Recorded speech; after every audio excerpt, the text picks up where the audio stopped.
Welcome to the BrokeMan's Podcast. We ask that you like, comment, and subscribe if you are on YouTube so that we can continue to push our message out there and let people know that they are not alone and have these awkward and meaningful conversations that are needed. If you're on Spotify, please refer a friend, send it out. And on YouTube, the link below will take you to our store where you can purchase merchandise, hats, hoodies, t-shirts, crop tops, however you feel, to support the podcast and allow us to move forward and build more. Thank you for watching. Thank you for listening. And if you have any topics for a podcast or any subjects that you want to be talked about on the podcast, please send us a comment, email us, send us a message on our Instagram. Go follow us on every social media platform. And when we get that message about a topic you would like to bring up, if you like, we will also mention your name. And then we will have that important conversation. Thank you for listening. Right. Good morning and welcome to the BrokeMan's Podcast. Today I have with me Patrick. Good morning. Good morning. All right. We are going to kick it off with some gratitude. Today I am grateful for meaningful conversations that result in great communication. And I am also grateful for a nearby Dunkin' Donuts. What about you? I'm grateful for a lot. I'd say my family, my relationship, and for my son would be what I'm grateful for today. So we spoke about a couple of things, and one thing we landed on was autism and what it's like having a child with autism. I know some people use the word neurodivergent. Have you ever heard of that? Correct, yeah. Which one do you prefer? I say autism, but, I know people try to be politically correct, but I don't think there's anything offensive about just saying autistic. Okay. So. All right. Now, your kid is very bright, funny, says what comes to his mind, and can pinpoint a lot and is very observant. At what age did you notice that things were different with him? I would say around 2 years old. He wasn't playing with toys in the typical child way. Yeah. So he would have these little figurines or cars, and he would line them in these perfect rows. And then he'd get down and look at them to see if they were aligned perfectly, and he'd just observe them. And, he would do that with everything, cars, Legos, his little action figures. And, at first we thought, that's really cool, because, these were perfect rows that very he was detailed. making. Everything was facing the same direction. Nothing was misaligned. And then I started kind of looking it up, and sure enough, that's a sign of autism. When you were looking it up, did they say why children with autism tend to do that? I think it has something to do with creating order.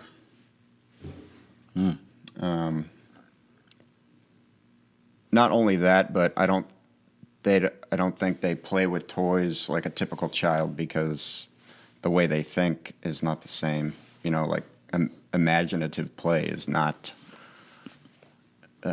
something he does. That's interesting. When you discovered that, was it ever frustrating at one point? Do you even still get frustrated sometimes, if you ever did? I do get frustrated today. When I first found out, I would not say I was frustrated or disappointed in any way. It was just kind of, okay, let's figure out what we need to do and how to deal with it. So we just started reading everything we could and started scheduling appointments, but yeah, I was never disappointed or felt like, why me, why us? It was just kind of the situation we'd been given, and let's figure out what to do with it. Now, when it comes to the situation that's been given, did it affect your relationship? I think it did quite a bit.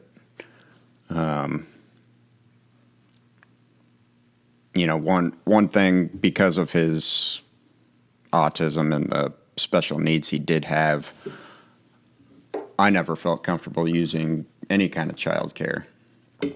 Absolutely. Okay. Ever. I think we had one babysitter one time. And so because of that,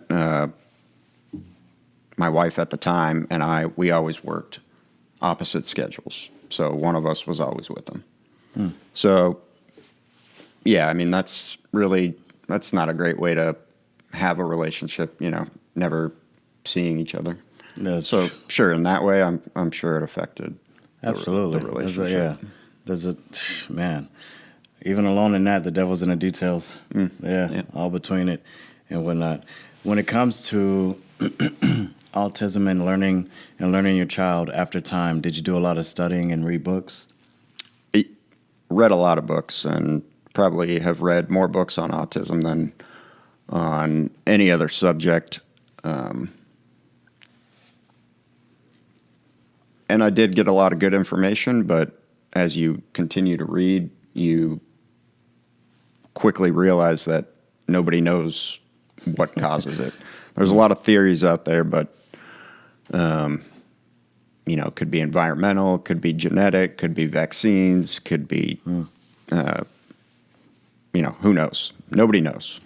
And I think if somebody did know, and this is just my opinion, but if the cure wasn't something somebody could make a profit off of, nobody's going to spend the amount of money required to research it to the point of finding out. Wow.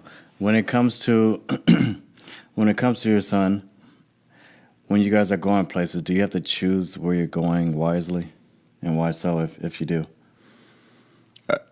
it's always a thought in my mind. Where we're going. For example, if we're going to the trampoline park. Yes. If the parking lot's full, that's probably not a good day for us to go. Just because he does get very stimulated, and if there's overly stimulated, a ton of kids there, it's just probably not going to be a good day for that. Even I get overstimulated when there's a lot of people in the crowd. Same here. It's a little different. How have you noticed along the way in his journey how he's changing, and all the changes that come with it? Have you noticed like a significant difference like every year within his growth? Yeah, I think he is changing every year, and sometimes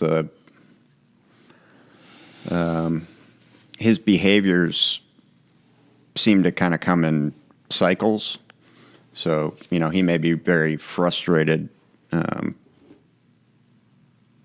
for a month, and I'm always trying to figure out, well, is it something he's eating? Is it something we're doing or not doing? I'm always trying to think of what could be causing this stuff, because it does come so incrementally, I guess. You are very dedicated, and you do very well. And your patience, that, I don't know if you feel like you have patience, but you have a lot of patience when it comes to things. And when you're trying to figure something out, you actually figure it out. And you dive deep into figuring it out until you figure it out. Oh, I feel like he's taught me a lot of patience. Yes. And amongst all of that, as a parent and as a father, how do you find time for yourself? When he's at school, I go to the gym. Time management is big, right? Time management, and as he gets older, it's easier to take him with me to do things. He went camping with me and got him his own hiking pack, and he loved that. We hiked to our campsite at night and with a headlamp. And, Yeah? Yeah. Okay. Through the woods. That's pretty cool. And, set up the tent, and he fell right to sleep. And, he fell asleep faster that night than he does at home. So we might have to do that more often. Yeah. How is life for him now in the best way you can explain? I think he's, he gets frustrated. Yes. So do I. And a lot of it comes down to communication. So it's really, it's difficult for him to communicate his needs. Sometimes I don't feel like I'm doing enough to help him with that, but As a parent should. yeah. And honestly, I don't know what to do. I tried so many different things, so many different therapies, early on, and nothing seemed to help. I shouldn't say nothing seemed to help, but nothing really made. Let me put it this way. I never found a therapist who was doing something that was so groundbreaking that it wasn't something I could do myself. So we never really followed through with it. If I wasn't seeing some kind of change, because I was like, okay, well, we can work on this at home. This isn't, something we have to go do every week.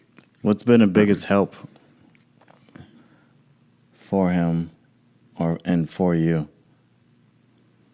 Is it your dedication and you never wavering as a father?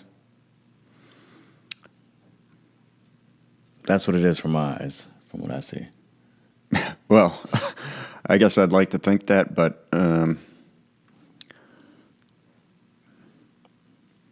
love your kid, man. Oh, I love him more than anything. Yes. And you can see that with every move you make, how you cook for them, how you take them places, how you get everything. From what I've seen, you can tell that you love your kid all the way through and through. Yeah. And it's amazing. I appreciate that, and yes, I do, but it is hard because I just simply don't know how to help him in a lot of cases. When he does get frustrated or when he does have a meltdown, sometimes there's just nothing I can do.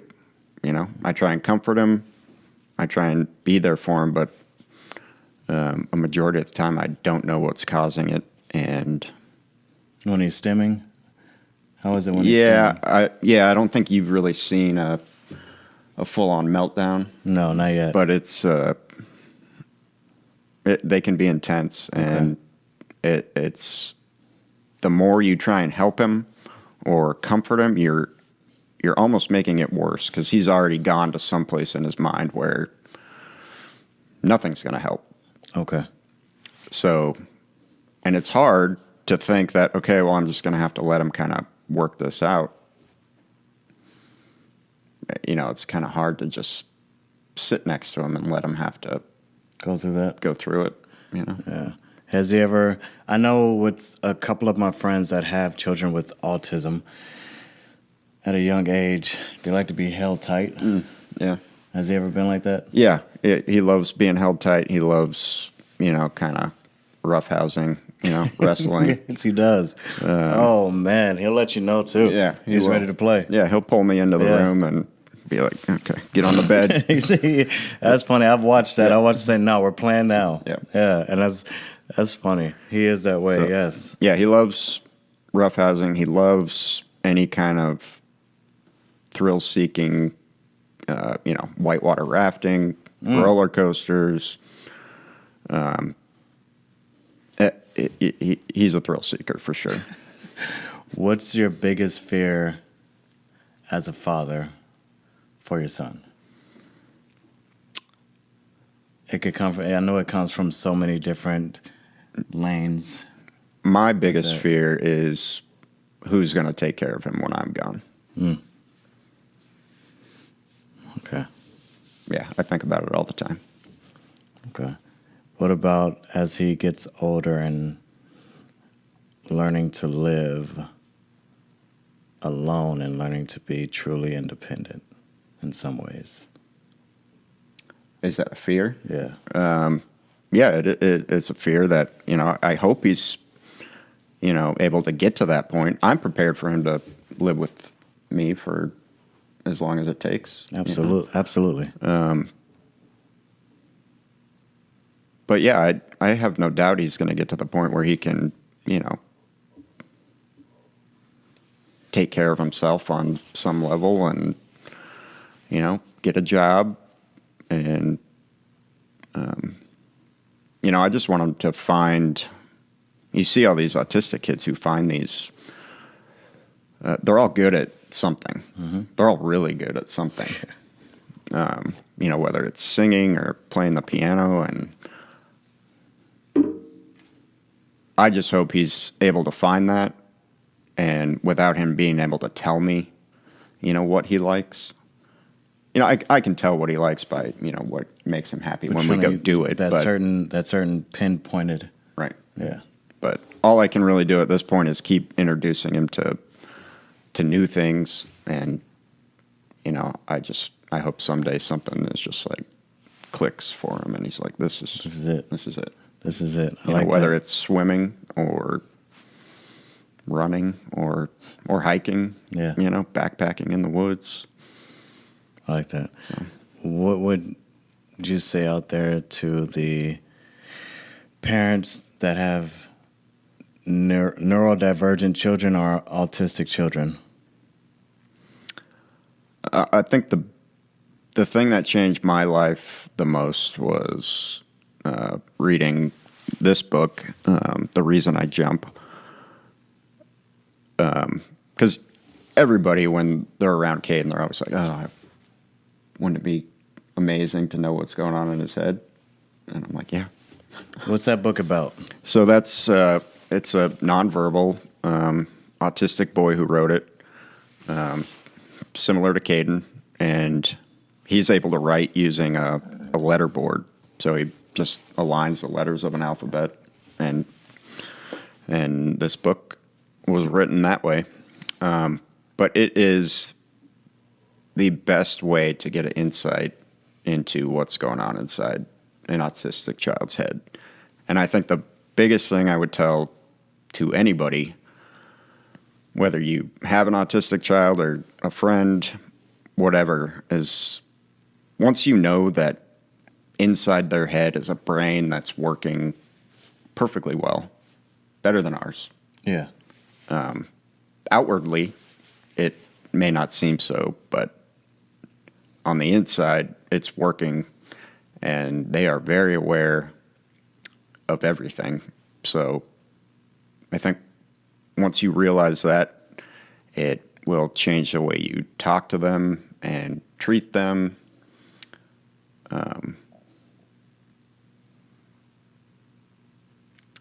I always try and talk to them, just like a 12-year-old. Yes. I don't baby him or talk to him like he has special needs. No, you do not. No, you do not. I love it. I love it, man. Being over your house and being in the car with you guys and whatnot. No, you talk to him how you should talk to him. Right. And he gets it. He does. He gets it. Yeah, he knows exactly what I'm saying. He knows exactly what you're saying. You guys have a wonderful relationship.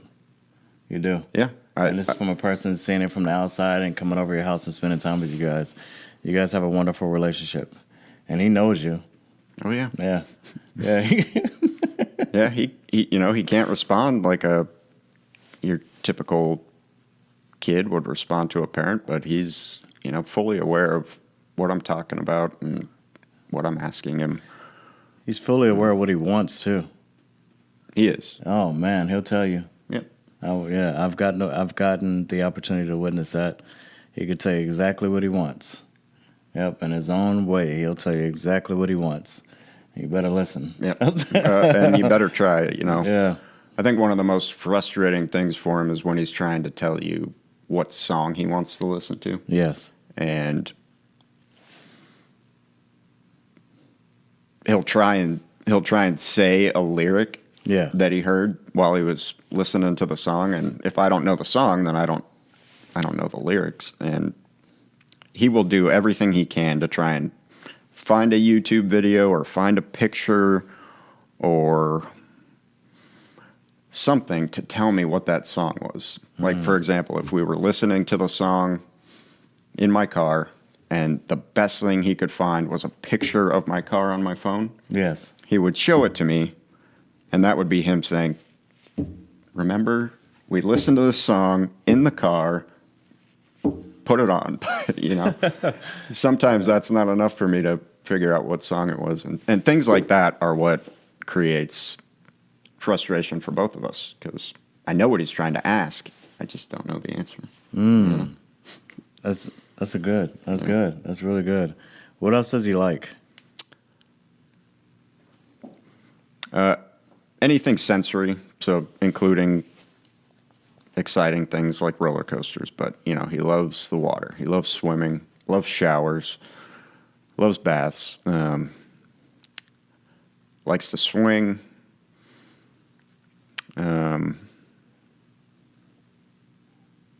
What do you look forward to in the near future with him?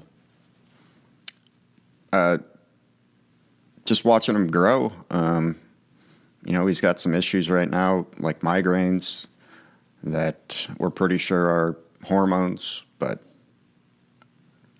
I really hope he is able to grow out of those, because those have been really hard for him, because he doesn't know how to deal with that pain, and I don't know how to deal with it either, because, you know, he can't tell me when it's coming or when the pain is fully eased. You know, I just kind of have to watch his body language and you know, and we deal with it as they come. So you become very observant with him as well. Yeah, you have to be. Yes. I think so. And he's very observant. Oh man, he is very observant. As you tell me, he can see all the details and things when you walk in. Right. Yeah. When I came over there with that busted lip. Yeah. Oh, man, before I turned the corner, he zoomed right at it. Like, what is that on your lip? Right. Yeah, he is very observant to all the little details. One thing he talks about in that book is how autistic children, like, when you walk into a room, you know, the first thing you notice is, you know, the couch or the TV, you know, something big in your face. And kind of for him, the first thing he notices when he walks into a room could be like the smudge on the wall or, you know, a crumb on the ground. It's the little things that they notice first. It all adds up. Okay. Thank you for that. Yeah. Well, I appreciate you coming down here and talking and speaking about it. Thanks for having me. No, I'm very grateful for that, and I'm very grateful to know you and to watch your journey along the way. Appreciate that. Yeah. So thank you. Let's enjoy that day. BrokeMan's Podcast. Thank you.